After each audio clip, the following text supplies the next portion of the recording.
Kia ora and welcome to UFC on Sky. Ko Ravinder, Hunia, aho. This week we were treated to a UFC press conference that featured middleweight champion Israel Adesanya, featherweight champion Alex Volkanovski, and UFC flyweight title hopeful Kai Kara-France. Of course, that is ahead of UFC 276 and 277. Now, before the boys jumped on the plane, I was lucky enough to sit down with Alex Volkanovski and meet him for the very first time in the flesh as he prepares to defend his title once more. He has been working hard right here in Auckland, New Zealand at City Kickboxing.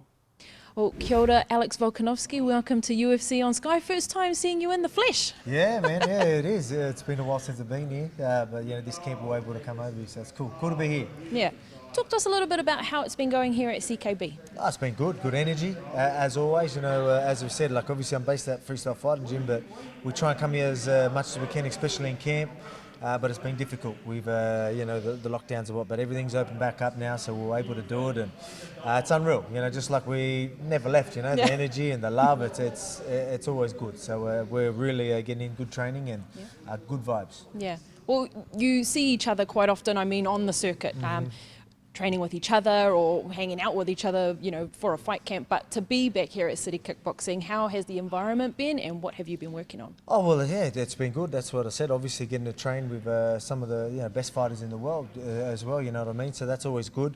Then you got the knowledge and then you got the banter and the good laughs and all that type of stuff. And that energy that we're going to have going into fight week. We've got Brad Riddell on the same card. Me and Izzy, co-main and main event. So we're, getting that energy feels here, you know what I mean? And even having a lot of the team, we've got like the wrestling coach, a lot of the guys that are going to be in our corner, we're all here. So it's good, you know what I mean? We're already getting them fight week feels, except we're having fun and training and doing the work we need to do. So it's good, it's been very good. Obviously, again, the training's always incredible here, that's why we come here.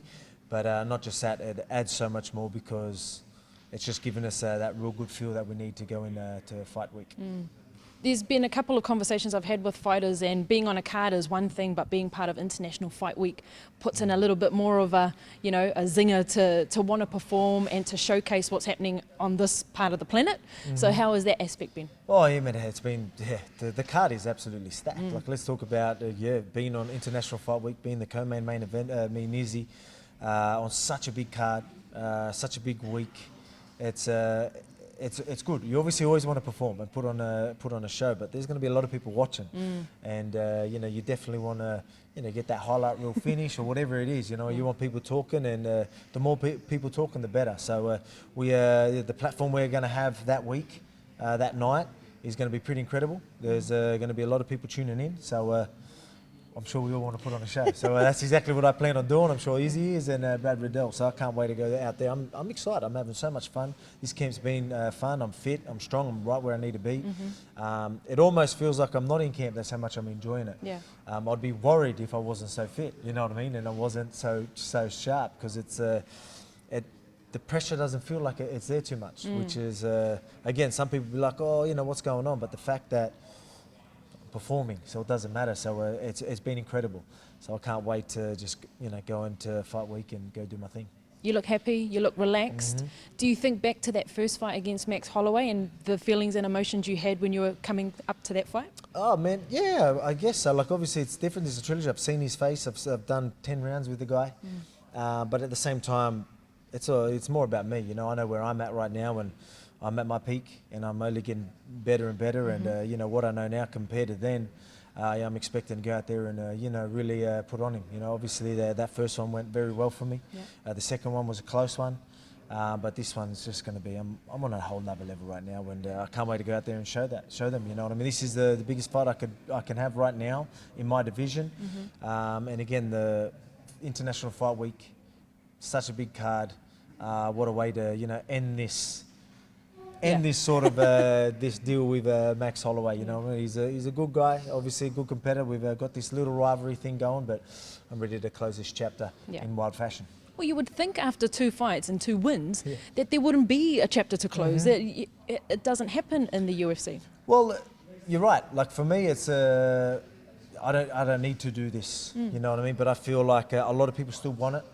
And I guess I'm a people pleaser. You want it? All right, you can have it. You know, that's sort of what I'm all about. And not just that, again, this is the biggest fight I can have right now. And I think this puts me in a good position, even though I've already beat him twice, beaten him a third time, while people think he's gotten better. You know, he's had 2 big fights and, you know, people are still going to carry on and say what they want. So, you know, a lot of people want to see it. So I feel like this is still a big fight for me.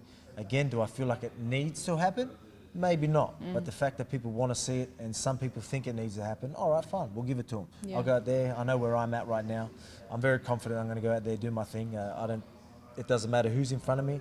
I'm, you know, pretty confident I'm going to win. So it may as well be the biggest fight I could do possible. And right now, it's still Max. Yeah.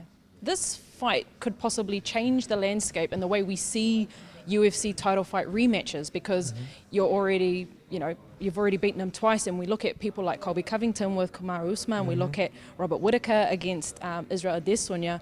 This could change the game. Well, it could. You know, it's again, not many people will get that chance. So he is lucky to be in this situation. He's lucky, I guess, that the UFC would want it. He was lucky that the champ would want it. Yep. You know what I mean? And he's lucky that the people will want it. So, you know, it's just he's in a pretty good position, so he should be happy with that, but that's as far as it goes, because I'm just going to go out there and do my thing, and, you know, again, he's already had his little era, what do you call it, the blessed era, you know, I told him that was going to end back then, but I mean, people are still calling his name and still putting him up there, so it's good. You know, again, I've got nothing against the guy. Obviously, we do have that rivalry, but at the same time, you know, I felt like I used to have something to prove. But, you know, I don't anymore. You know, I know where I'm at. I know what I'm going to do and what I plan on doing July 2nd. So I can't wait to just go out there and do it. Not long now. No, not long now. And that's the exciting part. So, I mean, how do you keep things fresh? Because as much as you will probably know him after 10 rounds, he knows you as well. Yep. So how do you keep it fresh, not only physically but mentally? Oh, man, like it's me. It's more about me, you know, doing my thing. Obviously, we're going to have things to worry about. The fact that I'm going to have that freedom going in there, and like I've had in the last couple of my fights, you know, there's not going to be so much that's going to be forced, because I know where I'm at. I know what works. So, you know, even my whole style that I've sort of got now is sort of based around, not Max. I wouldn't say Max, but it covers so much ground. I've said this in a lot of my fights where. You know, I don't have to worry about just certain things because of the variety of my skill and the what's the word I'm looking for? It just branches out so far. You know, I moved there. It branches out so far. You get what I'm saying. It's you give me one thing, I'm gonna, you know, I've got plenty of options for it, and you know, and that's just how I play what's in front of me. At the same time, we do have a strategy, we do have a game plan, but just what I know now and. You know, what we've been working on since our last bout, you know, I'm just on a whole nother level. So it's still exciting for me because now I get to go and show this new me in front of him and really puzzle him with that, have this freedom that I keep talking about, and capitalise on the opportunities I know I'm going to get. You know, I've been talking about him being very hittable, and I don't mean that in any disrespect. He's the type, he'll eat one to give one.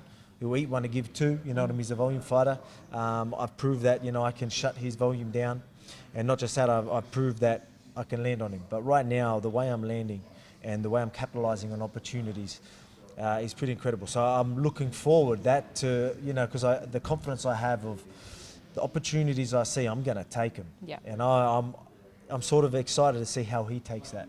Because I know I can do it for 5 rounds if his chin holds up. So it has held up for his whole career. Good on him, but it has to go eventually. And I feel like I might be doing that. If not, all right, 5 rounds of just putting the hands on his chin, whatever. We'll go with that. You can go with the volume as well. Yeah, exactly. Look, I can't help but see a bit of stitches over the eye there. So give us a bit of an update. What's happening there? Shit, I forgot about that. It's just a little one, but I mean, that's pretty much healed now. So it's all good, still a couple of weeks, so it doesn't matter. It's in a pretty good spot. Yeah, I forgot about that. Should cover that. Put a plaster on some makeup. Should have bought the makeup crew. Look, when I'm saying when you know, keep this title, you know, you start getting into legacy talks. We hear other champions talk about it all the time.